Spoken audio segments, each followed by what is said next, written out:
All right, Wilson, I think we better get rolling. We got a busy day 2 of Flakesgiving week downtown. It's chilly, 26 degrees out there. Watch some of the roads. Could be some slick spots around there as we look at First News. It's fair. It's accurate. You get the damn truth. The Biden administration will now allow the Ukraine to use American-supplied long-range weapons to strike inside of Russia. It's not clear if they've put any limits on it yet on our new tactical missile system, the ATACMs. The deployment could be limited to Russia's Kursk region, where Ukrainian troops seized territory earlier in the year. Ukrainian leaders have been lobbying Western allies to allow them to use advanced weapons to strike targets within Russia, but the U.S. did not allow them. The U.S. and the Biden administration allowed the Ukraine to fight a war for 1,000 days without ever threatening inside Russian territory. This move comes with only 60 days left of the Biden presidency to now light a fuse under Putin and Russia. The Kremlin's warning Washington, do not strike inside of Russia with your U.S.-supplied long-range missiles. It will escalate international tension. As U.S. officials in Washington said, easing limits would enable them to regain some of the territory that they have lost. People are still trying to figure this out. Keep in mind, folks, that all of those long-range missile systems have to be guided by U.S. personnel, our U.S. military, and our U.S. satellites. We would have a direct involvement with determining where those missiles land, what they destroy, and who they kill. Vladimir Putin yesterday signed now a new revised nuclear doctrine declaring that any conventional attack on Russia by any nation that is supported by a nuclear power will be considered to them now a joint attack. Joe Biden's decision to allow it brought this on from Putin and his Defense Department.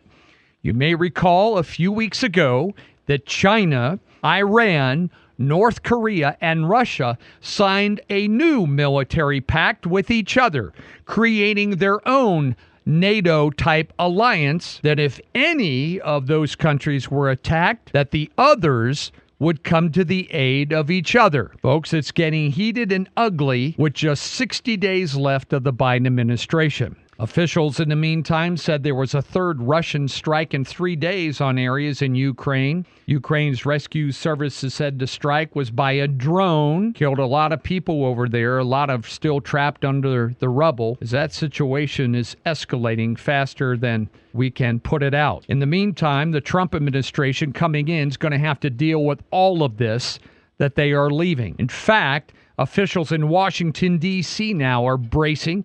They're going to make it as miserable as possible for the new administration when they come in to break up government and break up their long-run bureaucracies that have made them all wealthy.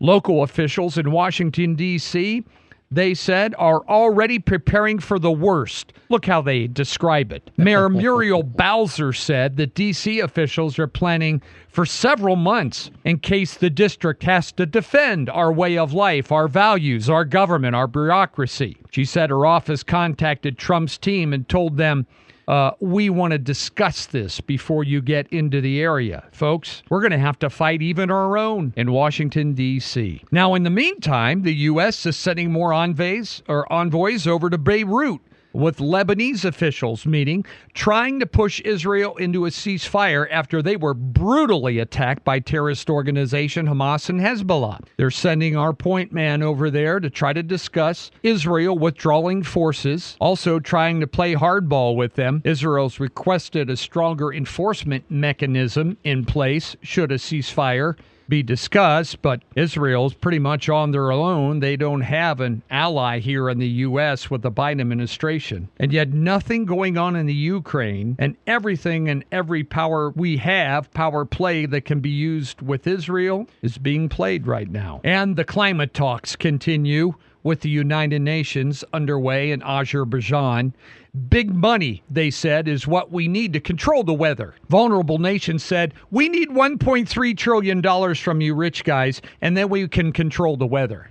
1.3 trillion. Wealthy nations have not been willing to pay that much. They're trying to bridge the gap. Smaller nations are skeptical of any plan that depends heavily on loans, as they are already drowning in debt. They need more cash. As long as they get more cash, then they can control the power of the hurricanes, how much rain we get, when winter starts, and the average temperatures. All it takes is cash, and cash can do that. And cash from rich nations means cash from you and me. Officials said that a man carried out a string of stabbings across a swath of Manhattan that killed 3 51-year-old suspects in custody. The city's police chief said the attacks all happened within 2.5 hours. First killed a construction worker at a site near the Hudson River. Then a 68-year-old man was killed while fishing.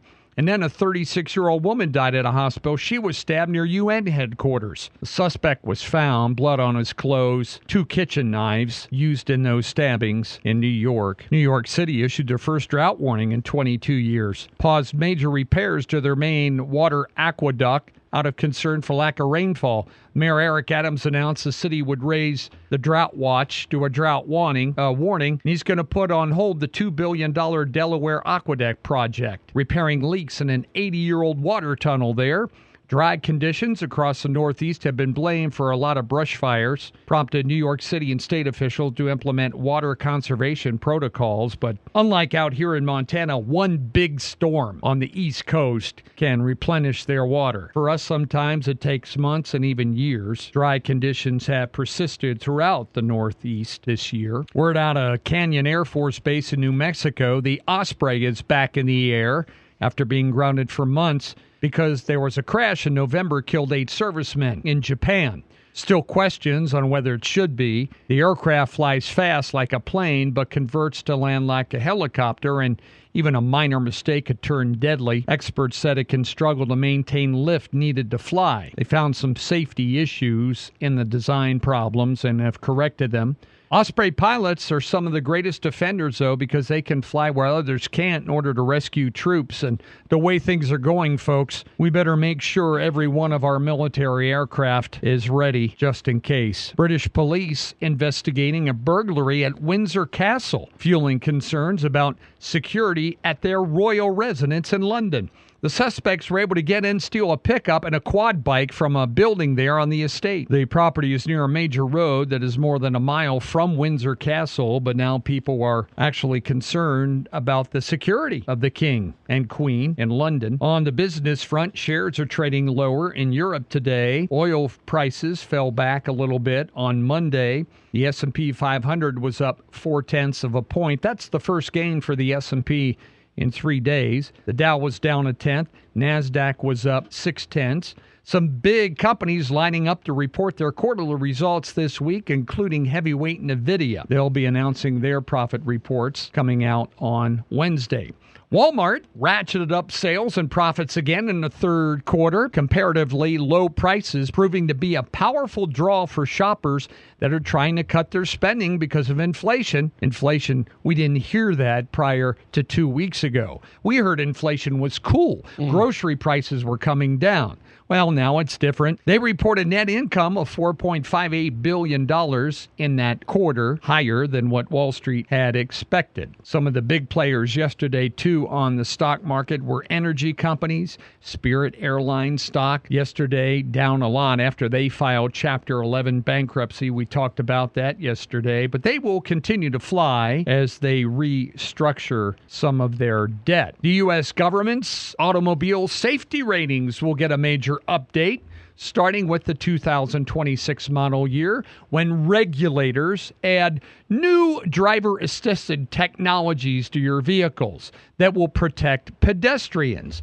That's right. More government involved in your automobiles. Now new assistant technologies that will determine whether there is a pedestrian near your car or not. Folks, will that make your automobiles cheaper or more expensive? You guessed it.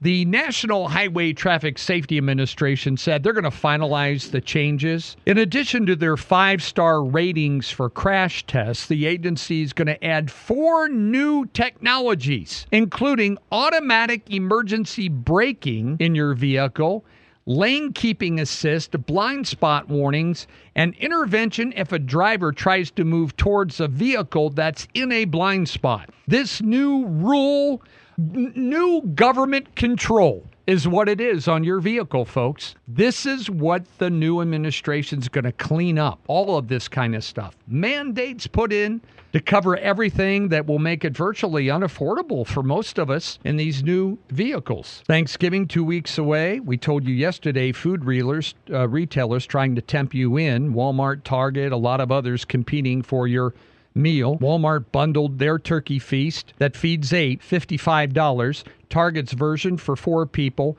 is $20. Market research firm Data Assembly said a 15-item Thanksgiving meal this year will cost an average of $65.51. That's down 3% from last year. Ours this year, folks, it feeds 7 to 10, $38. Not bad. Nope, $38. So if you can help us today, that would be great. Oh, by the way, there are still 6 monkeys on the loose. Monday, dozens escaped earlier this month from South Carolina, and they've been trying to capture them, bringing the total recovered to 37 of the 43, according to their CEO. Monkeys recaptured Sunday were examined. They are in excellent condition. A lot of people saw them in the trees, didn't know if they were raccoons or monkeys until they saw their face.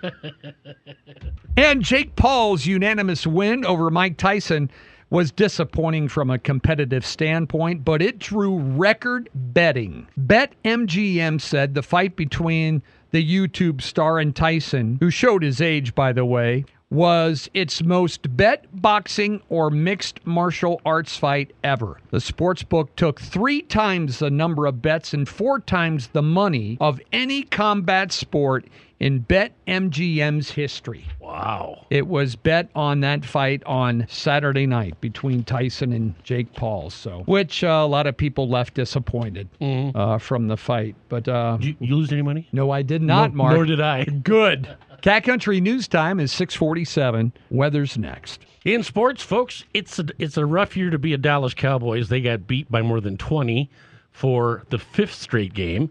A lot of empty seats last night on a Monday Night Football game, and Jerry Jones insists that his coach's job is not in danger, but it's not the end of the year yet, so we'll see. It's in danger. It is. Well, 38 degrees today. We'll probably see some sun, but it's going to be real windy today. Going to have some wind blowing some things around out there. 37 tomorrow. For us, looks better towards the weekend for our Flakesgiving event Friday and Saturday. And we'll get more details with Bob here in a little while. It's 26 out there. It was cold this morning, really cold. 6:48, that's what's happening. Mark and Paul here together. Help us out. 248-5665. Message us on the app, Facebook. Any way we get those donations, we'll take them right here on the Cat.